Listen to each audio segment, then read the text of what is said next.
بسم الله الرحمن الرحيم الحمد لله رب العالمين والصلاة والسلام على سيد المرسلين وعلى آله وصحبه أجمعين أما بعد فقال تعالى في القرآن الكريم بعد أعوذ بالله من الشيطان الرجيم بسم الله الرحمن الرحيم لا تقنطوا من رحمة الله وقال تعالى فإن مع العسر يسرا إن مع العسر يسرا صدق الله وصدق رسول النبي الكريم ونحن على ذلك لمن الشاهدين والشاكرين والحمد لله رب العالمين. Chers frères, nous sommes tous informés de ce qui se passe, de la situation au Moyen-Orient et des difficultés, des fitnas que la Oumma a à faire face. Donc je dirai quelques mots là-dessus, Inch'Allah, Biznillah. En premier lieu, nous avons tous, en tant qu'individus, des objectifs, des projets. On a des projets, des objectifs familiaux, des objectifs professionnels, des objectifs financiers, matériels. Tout ça sont des objectifs quantitatifs dans la vie. Nous avons aussi parfois d'autres objectifs comme des objectifs de bien-être. On veut avoir une certaine sécurité, la tranquillité de notre vie, la santé. Tout ça, ce sont des objectifs qualitatifs que les êtres humains recherchent de façon générale. Et pour cela, on a aussi dans notre tête, on va dire, le chemin tout tracé. Pour cela, qu'est-ce que je veux faire, qu'est-ce que je dois faire? On a planifié. Et bien sûr, ce chemin exclut toute perspective d'échec. Mais tous ces chemins sont dans un système. Et ce système, c'est le système d'Allah subhanahu wa ta'ala. Et parfois, dans le système d'Allah, il y a des étapes qu'on doit passer. Ce sont des détours. On doit passer par des détours pour atteindre l'objectif voulu. Ce sont des étapes supplémentaires. Et ces étapes ne sont pas dénuées d'échecs. C'est-à-dire que Allah subhanahu wa ta'ala, dans la réalisation de ses objectifs, il a voulu également qu'on va passer par des échecs, par des pertes, et que cela est un passage obligatoire. On ne peut pas y déroger. C'est un passage obligé et nécessaire. Et bien souvent, c'est pour quelque chose de meilleur. Un exemple tout simple qui arrive dans toute société, une jeune fille va se marier. Elle a eu un khitba. Khitba, pas khutba, khitba, c'est-à-dire ce qu'on appelle nous dans notre jargon les fiançailles. Proposition de mariage. Et juste avant le mariage, il y a une rupture.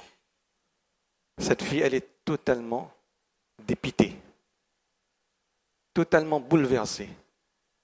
Elle se sent déshonorée, elle se sent salie, son nom est sali. Elle pense qu'elle ne trouvera pas de meilleur que ce prétendant, que son futur marié.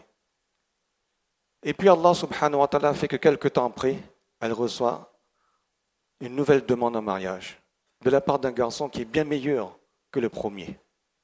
Donc elle est passée par une étape, l'étape de l'échec.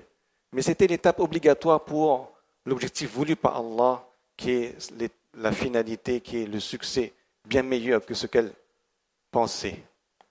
Ou encore une femme qui entend un enfant et elle perd son enfant par fausse couche, ou bien juste après la naissance, elle perd son enfant. Et donc elle se sent, c'est extrêmement difficile, une épreuve très difficile. Mais quelque temps après, Allah subhanahu wa ta'ala donne à cette femme quelque chose de meilleur, bien meilleur. Cette chose peut être parfois de la même catégorie, c'est-à-dire un autre enfant, ou parfois ça peut être autre chose qui est bien profitable, bien meilleur pour cette personne. Ça, c'est le premier point. Deuxième point, c'est un point qui va s'inspirer de l'histoire des incidents qui ont eu lieu entre Moussa alayhi salam et Khizr alayhi salam, ces incidents sont mentionnés dans la sourate Al-Kahf. Et Allah subhanahu wa ta'ala, lorsqu'il mentionne ces incidents, ce n'est pas pour la beauté du narratif, c'est pour qu'on prenne des leçons et pour attirer notre attention. Nous savons cette histoire rapidement. Khizr alayhi salam voyageait avec Moussa alayhi salam, arrivé à un endroit, il était sur un bateau et il a troué le bateau. Il a abîmé le bateau, il a endommagé le bateau. Moussa alayhi salam, il dit il dit dégradation de biens d'autrui. Et Khizr alayhi salam, il dit, tu ne comprends pas la réalité. Ils continuent leur voyage, ils arrivent à un endroit, et là, Khizr alayhi salam, il rencontre un jeune homme, et il tue ce jeune homme. Il le tue. Un jeune homme de la force de la vie, belle, beau, comme tout. Moussa alayhi salam, il dit, un crime. Khizr alayhi salam lui dit, tu ne comprends pas la réalité. Ils continuent leur voyage, ils arrivent dans un endroit, et ils demandent l'hospitalité dans un village. On refuse de leur donner à manger. Ils sortent du village et Khizr alayhi salam, il voit un mur qui est en train de tomber, il redresse le mur. Moussa alayhi salam, il dit, gratuitement. Khizr alayhi salam lui dit, tu ne comprends pas la réalité. C'était quoi la réalité de ces 3 incidents? Premier incident, c'était que le bateau qui a été dégradé, eh bien, il y avait un tyran, on va dire, un roi qui confisquait tous les bateaux qui étaient disponibles en bon état pour mener sa campagne. Et donc, il a abîmé le bateau pour que le bateau ne soit pas confisqué et pour préserver les propriétaires de ce bateau.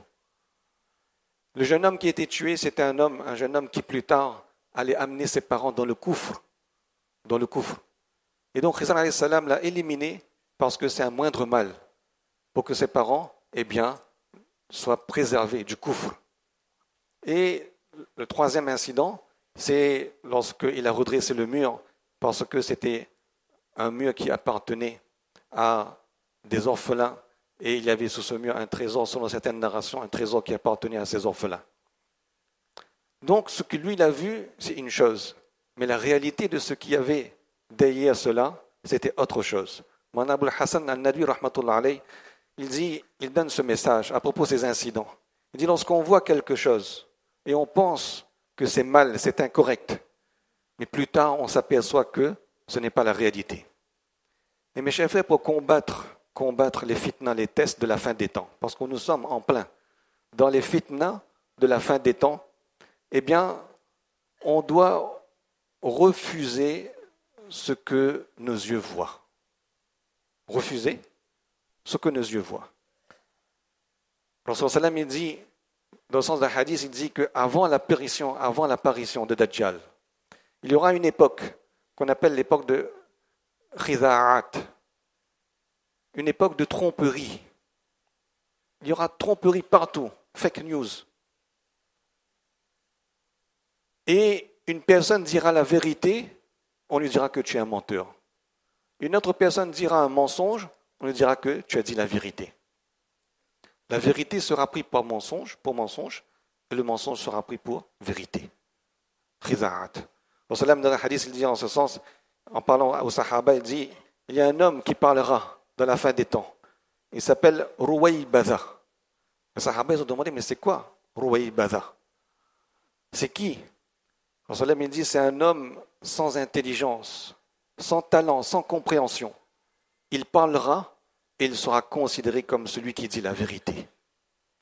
Donc il y aura beaucoup de choses que nous voyons et que nous allons voir, mais il ne faut pas se laisser leurrer. Souvent, c'est de la tromperie. Et une personne doit refuser ce que ses yeux voient et écouter ce que son cœur lui dit à la lumière du Coran et des hadiths. Ce que son cœur lui dit à la lumière du Coran et des hadiths.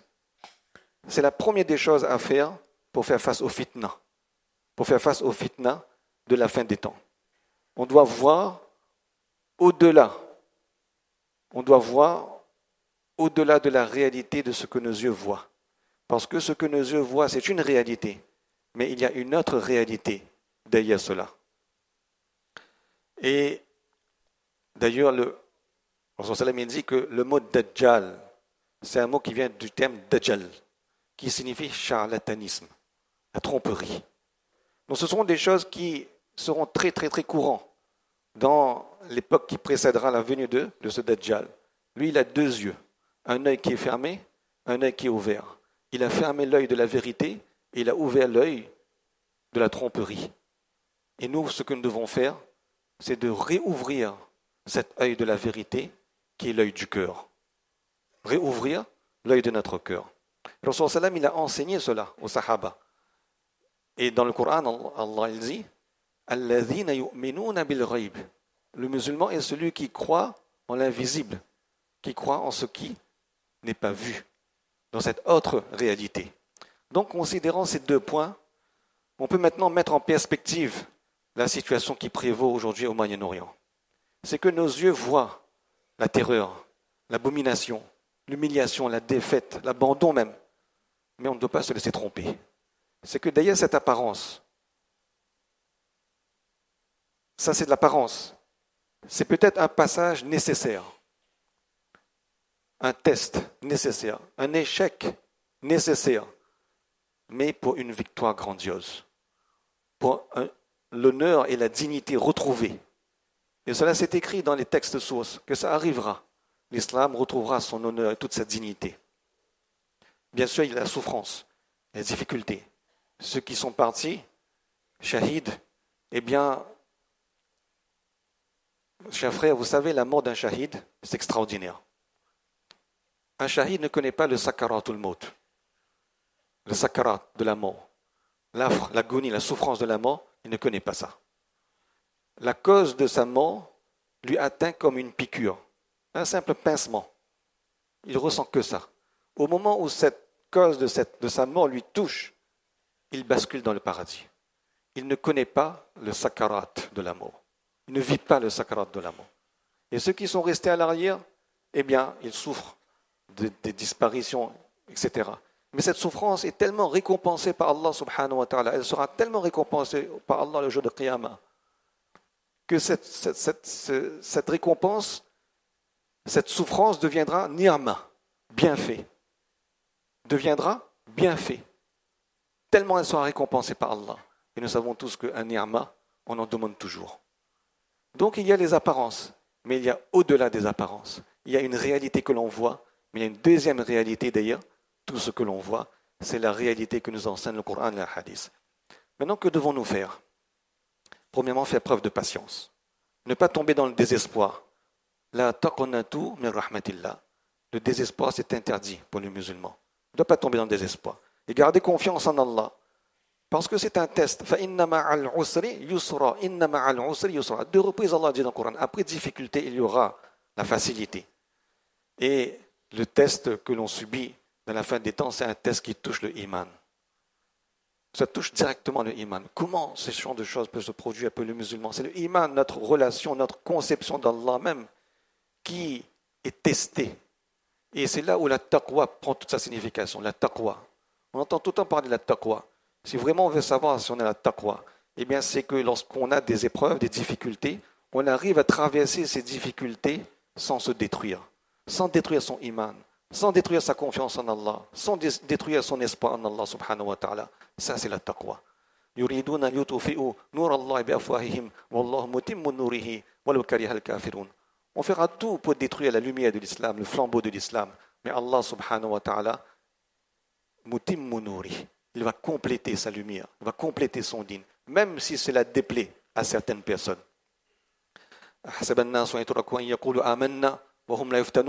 Allah dit dans le Coran, vous croyez qu'on va vous laisser croire comme cela et on ne va pas vous tester?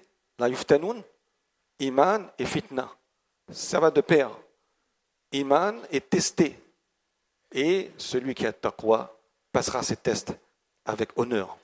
Deuxième chose, donc, comme on a dit, ne pas se laisser tromper par les apparences et voir au-delà de cette réalité apparente. Tout en plus que nous vivons dans un monde où les médias, les infos apportent beaucoup de choses qui sont biaisées et vous savez bien plus que moi ce qu'il en est. Troisième chose, c'est de faire des du'a. Du'a. Ça, c'est l'arme du musulman. D'ailleurs, sur cela, mis dans un hadith, Ala adullukum ala ma yunjikum min aduwikum. Ne vous informerai-je pas, ne vous indiquerai-je pas ce qui vous protège de vos ennemis, wa yudirru lakum arzaqakum, et qui augmente votre subsistance. Tad'un Allah fi laylikum wa naharikum. Vous invoquez Allah, vous faites le dua à Allah dans la journée, le matin, le soir. Fa inna ad-du'a silahul mu'min. Parce que le dua, c'est l'âme du mu'min. C'est l'âme du mu'min. On peut avoir la bombe atomique, on peut avoir toutes sortes de bombes, on peut avoir des tanks, on peut avoir des kalachnikovs, toutes sortes de technologies. Mais il y a une arme qui est supérieure à toutes ces armes. C'est notre bol de mendiant renversé. Notre bol de mendiant renversé. C'est quoi? C'est nos deux mains tournées vers Allah. C'est ça le bol du mendiant. Il est troué, parce qu'entre les doigts, il y a de l'espace. Notre bol de mendiant troué, c'est lui qui est plus puissant que toutes ces épreuves, que toutes ces choses, toutes ces puissances. Dua. Lorsqu'on tourne la main vers Allah subhanahu wa ta'ala. Dans un hadith, il dit en ce sens, Hassinu amwalakum bizzakat. Il dit que protégez vos biens par la zakat. Wadawu mardakum bis-sadaqa. Et soignez vos malades par la sadaqa. Wastaqbilu amwaj al-bala bid-du'a wa at-tadarru'. Et préparez-vous à faire face aux fitna, aux difficultés, aux épreuves par le dua et par l'humiliation, par l'humilité, devant Allah subhanahu wa ta'ala. Quelqu'un disait tellement bien, il dit que le chemin le plus court entre nos problèmes et sa solution et leur solution, le chemin le plus court entre nos problèmes et leur solution, c'est la distance entre notre front et le musalla. La distance entre notre front et le musalla, la salah. La salah, c'est deuxième chose, très important. On ne doit jamais manquer notre salah. Ça, on n'a pas le temps de parler un peu là-dessus. Dua et salah. Si on n'a pas la salah, on peut manifester autant que l'on veut. On peut faire toutes sortes de manifestations, crier haut et fort pour qu'Allah résout les problèmes de la Ummah. Cela ne se résoudra pas tant que la Ummah ne se tourne pas vers la salah et vers le dua. Qu'Allah nous permette de comprendre ces quelques paroles et de faire amal dessus. Wa akhiru da'wana. Alhamdulillahi rabbil alamin. Alhamdulillah. الحمد لله رب العالمين الذي قال ادعوني استجب لكم والصلاة والسلام على رسوله الأمين الذي قال الدعاء هو العبادة فصلاة الله وسلامه عليه وعلى آله وأصحابه أجمعين أما بعد فيا عباد الله وعد الله سبحانه بقوله فإني قريب أجيب دعوة الداع إذا دعاني فليستجيبوا لي وليؤمنوا بي لعلهم يرشدون فعن علي رضي الله عنه عن النبي صلى الله عليه وسلم قال الدعاء سلاح المؤمن وعماد الدين ونور السماوات والأرض رواه الإمام حاكم والإمام أبو يعلى والدعاء عباد الله ينجيكم من عدوكم والدعاء يدر عليكم أرزاقكم وكما يقال أن الوضوء سلاح المؤمن فتسلحوا بهذا السلاح الناجح وأنتم على وضوء وبالله التوفيق واعلموا أن الدعاء مسألة وعبادة وهو مفتاح عن مفاتيح الفرج فإن الله هو مفتاح من مفاتيح الفرج فإن الله يعطي عباده ما يرضى ويجيبهم الله ما يشاء والله لا يرضى لعباده إلا الخير وهو أعلم ما فيه خيرهم وصلاحهم في دينهم ودنياهم وأخراهم فأكثروا من الدعاء يفتح لكم أبواب الخير والرحمة كما روي عن ابن عمر رضي الله عنه قال النبي صلى الله عليه وسلم من فتح له منكم باب الدعاء فتحت له أبواب الرحمة وما سئل الله شيئا يعني أحب إليه من أن يسأل العافية وقال رسول الله صلى الله عليه وسلم إن الدعاء ينفع مما نزل ومما لم ينزل فعليكم عباد الله بالدعاء رواه الإمام الترمذي نعم عباد الله إذا أغلقت الأبواب في الأرض بقي باب السماء مفتوحا فالله هو يفتح لعباده أبواب الرحمة أبواب الفضل أبواب التوفيق أبواب الغنى والشفاء كما ندعو الله عند الدخول في المساجد اللهم افتح لي أبواب رحمتك وعند الخروج منها اللهم إني أسألك من فضلك ورحمتك وكان أكثر دعاء النبي صلى الله عليه وسلم ربنا آتنا في الدنيا حسنة وفي الآخرة حسنة وقنا عذاب النار نعم أيها المسلمون أمن يجيب المضطر إذا دعاه هو الله من يكشف السوء هو الله من يجعلكم خلفاء الأرض هو الله قال صاحب الفرائد ما من مضطر دعا إلا أجيب وأعيد نفع دعائه إليه إما في الدنيا وإما في الآخرة وذلك أن الدعاء طلب شيء، فإن لم يعط ذلك الشيء بعينه يعطى ما هو أجل منه، وكذلك إن لم يعط وقت المسألة يعطى بعده، والله يفعل ما يشاء وبالله التوفيق. أقول قولي هذا وأستغفر الله لي ولكم ولسائر المسلمين من كل ذنب وخطيئة فاستغفروه إنه هو الغفور الرحيم.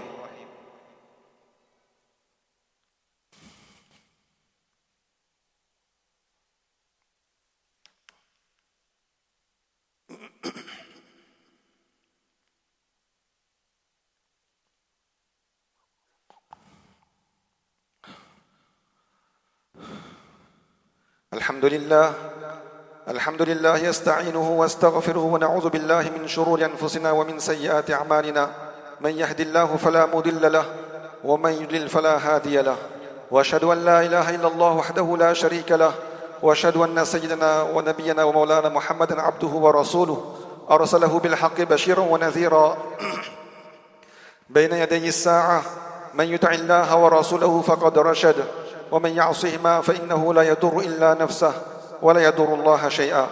أعوذ بالله من الشيطان الرجيم. إن الله وملائكته يصلون على النبي يا أيها الذين آمنوا صلوا عليه وسلموا تسليما. اللهم صل على محمد عبدك ورسولك، وصل على المؤمنين والمؤمنات والمسلمين والمسلمات، وبارك على محمد وأزواجه وذريته. قال النبي صلى الله عليه وسلم: أرحم أمتي بأمتي أبو بكر، وأشدهم في أمر الله عمر، واصدقهم حياء عثمان، وقضاهم علي، وفاطمة سيدة نساء أهل الجنة، والحسن والحسين سيدا شباب أهل الجنة رضوان الله تعالى عليهم أجمعين. اللهم اغفر للعباس وولده مغفرة ظاهرة وباطنة لا تغادر ذنبا.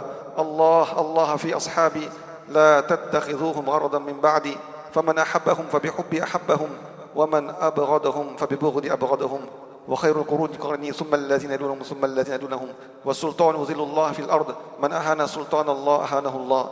إن الله يأمر بالعدل والإحسان وإيتاء ذي القربى وينهى عن الفحشاء والمنكر والبغي يعظكم لعلكم تذكرون. فاذكروني أذكركم واشكروني ولا تكفرون.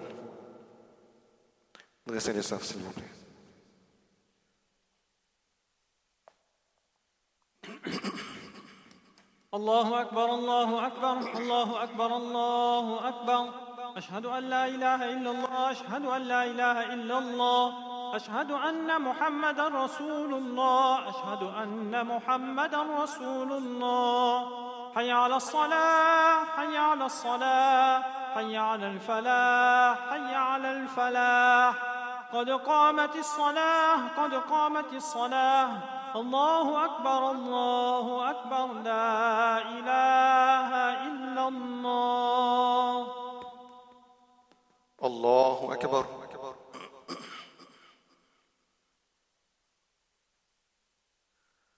الحمد لله رب العالمين الرحمن الرحيم مالك يوم الدين. إياك نعبد وإياك نستعين. اهدنا الصراط المستقيم صراط الذين أنعمت عليهم غير المغضوب عليهم ولا الضالين.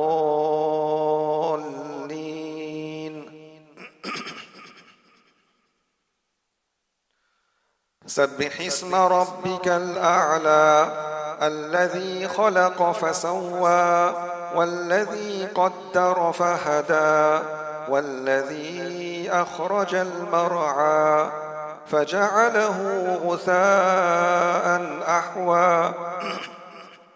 سنقرئك فلا تنسى إلا ما شاء الله إنه يعلم الجهر وما يخفى. ونيسرك لليسرى فذكر إن نفعت الذكرى.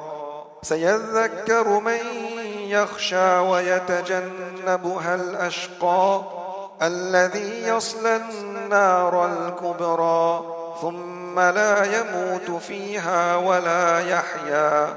قد أفلح من تزكى وذكر اسم ربه فصلى.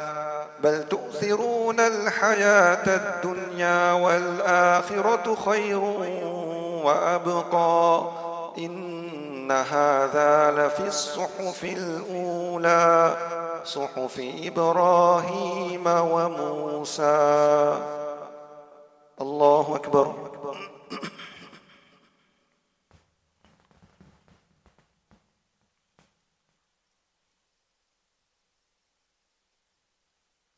سمع الله لمن حمده.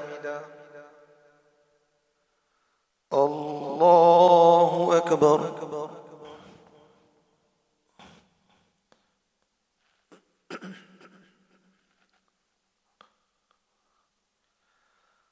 الله أكبر.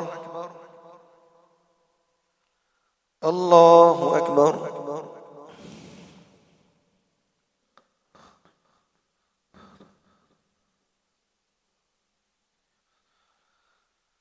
الله أكبر. الحمد لله رب العالمين الرحمن الرحيم مالك يوم الدين إياك نعبد وإياك نستعين اهدنا الصراط المستقيم صراط الذين أنعمت عليهم غير المغضوب عليهم ولا الضالين.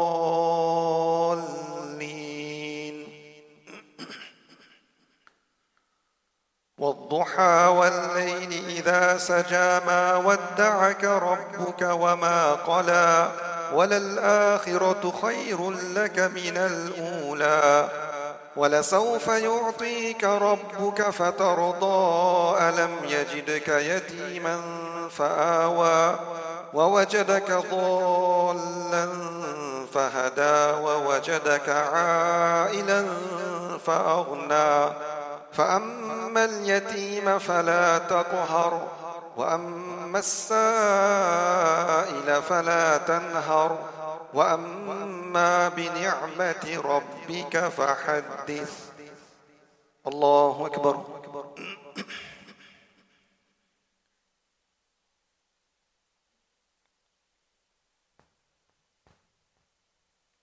سمع الله لمن حمده. الله أكبر.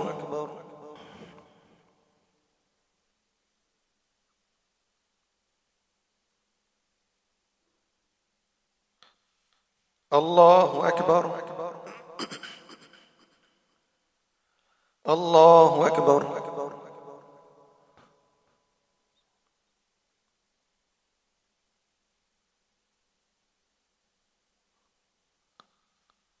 الله أكبر.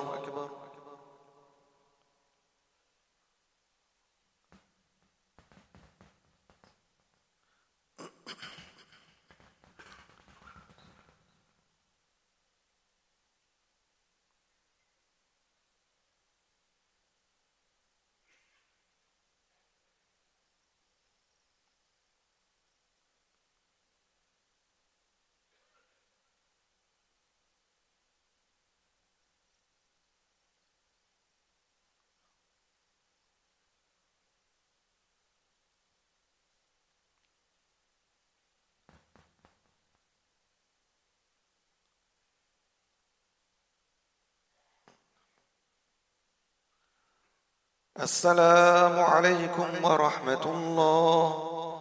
السلام عليكم ورحمة الله.